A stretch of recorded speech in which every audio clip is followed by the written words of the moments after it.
Welcome back yet again, everyone. This is part 3 of our Chapter 21 lecture series for your textbook, Give Me Liberty by Dr. Eric Foner. This section is entitled The Second New Deal. The focus question for this section is, what were the major initiatives of the Second New Deal, and how did it differ from the First New Deal?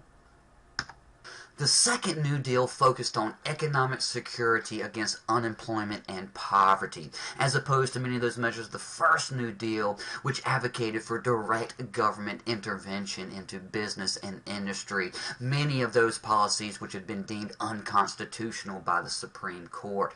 The Works Progress Administration was established to promote federal employment in virtually all areas of life, including the arts. The WPA hired artists to paint murals, to produce sculptures, to put on plays, to publish poetry and literature, etc., etc. The Wagner Act was also established at this time, which established federal oversight of unionization elections and outlawed the firing of union organizers. Unionization and higher wages were thought to aid the economic recovery by boosting Americans' purchasing power. The Social Security Act of 1935 became the centerpiece of the Second New Deal.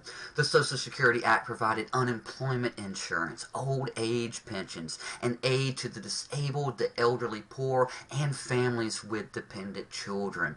And the Social Security Act became the foundation for the modern American welfare state. And essentially what a welfare state means is a system of income assistance, health coverage, and social services for all citizens. The Social Security Act was the foundation for this new modern welfare state, which would systematically be added to over the next years and decades.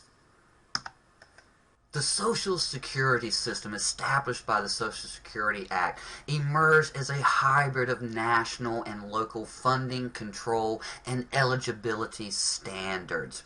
The old age pensions were paid for by taxes on employers and employees, but were administered nationally.